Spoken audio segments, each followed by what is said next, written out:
நேற்று ஒரு விளம்பரம் ஊடகத்தில் வந்தது, அபத்தமான ஒரு விளம்பரம். நீங்கள் எல்லா ஊடகங்களிலும் தினமணி, இந்தியன் எக்ஸ்பிரஸை தவிர மற்ற எல்லா ஊடகத்திலும் விளம்பரம் வந்தது. எனக்கு தெரிந்து என்னுடைய 25 ஆண்டுகால வழக்கறிஞர் அனுபவத்தில் நான் சொல்லுகிறேன், இப்படி ஒரு அபத்தமான ஒரு அறிவிப்பை நான் இதுவரையில் பார்த்ததே இல்லை. பாட்டாளி மக்கள் கட்சி என்பது ஒரு பலமான ஒரு இயக்கம். பல்வேறு போராட்டங்களை, சட்ட போராட்டங்களை நாங்கள் நடத்தியிருக்கிறோம். உச்ச நீதிமன்றத்திலிருந்து, உயர் நீதிமன்றத்திலிருந்து பல்வேறு தளங்களில் மிக முக்கியமான பிரச்சனைகளை கையில் எடுத்து சட்ட போராட்டங்களை நடத்தி வெற்றி கண்ட இந்த இயக்கம் கொடுத்திருக்காங்க. 2 விதமான அறிவிப்புகளை ஒரே நாளில் அவர்கள் வழங்கியிருக்கிறார்கள்.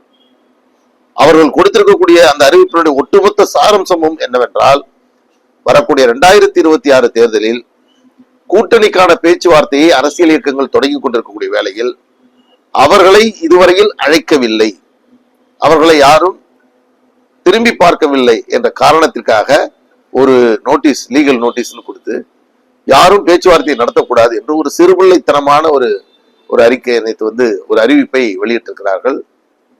அது நீதிமன்ற அவமதிப்பு என்கிறார்கள், இறுதி நோட்டீஸ் என்கிறார்கள், இறுதி எச்சரிக்கை என்கிறார்கள், இல்லை என்றால் உங்கள் மீது சட்டப்படியான நடவடிக்கை எடுப்போம் என்று அதில் குறிப்பிட்டிருக்கிறார்கள். நாங்கள் அதையெல்லாம் எதிர்பார்த்து காத்து கொண்டிருக்கிறோம். என்றைக்கு அவர்கள் எங்கள் மீது சட்டப்படியான நடவடிக்கை எடுக்க போகிறார்கள் என்பதற்காக நாங்கள் காத்து கொண்டிருக்கிறோம். எனவே இது போன்ற ஒரு செய்திகளை பரப்பி அதன் மூலமாக குழப்பம் ஏற்படுத்தும் முயற்சியை மேற்கொண்டிருக்கிறார். இன்னொரு நல்ல காரியம் பாட்டாளி மக்கள் கட்சி நடந்திருக்கிறது. அதன் மூலமாக முழுமையாக எல்லாமே தீர்வாகிவிடும். ஜி.கே. மணி அவர்கள் கட்சி கொடுத்த விளக்கம் கேட்டு கொடுத்த அந்த நோட்டீஸில் அதற்கு பதிலளிக்காமல் இருந்தார். அதன் காரணமாக நேற்று அடிப்படை உறுப்பினர் பொறுப்பில் இருந்து நீக்கப்பட்டிருக்கிறார்.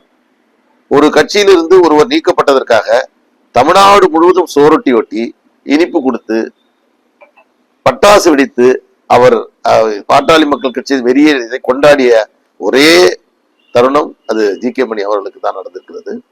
இது எங்களுக்கெல்லாம் ஒரு மகிழ்ச்சியான ஒரு விஷயம். இதோடு எங்கள் கட்சியில் இருக்கக்கூடிய எல்லா குழப்பங்களும் தீர்ந்து போயிருக்கிறது. அவர் சமீபத்தில் 29ஆம் தேதி சேலத்தில் நடத்துவதற்காக பொதுக்குழுக்கான ஏற்பாடுகளை செய்து கொண்டிருக்கிறார்கள். அது ஒரு சட்டவிரோதமானது. அப்படி ஒரு பொதுக்குழுவை நடத்தக்கூடிய அதிகாரம் அவர்களுக்கு இல்லை. அந்த பொதுக்குழுவில் எடுக்கக்கூடிய எந்த முடிவும் பாட்டாளி மக்கள் கட்சியை கட்டுப்படுத்தாது. பிளே ஸ்டோர் மற்றும் ஆப் ஸ்டோரில் இருந்து பாலிமர் செயலியை QR கோடு மூலம் பதிவிறக்கம் செய்யுங்கள். செய்திகளை உடனுக்குடன் பெறுங்கள்.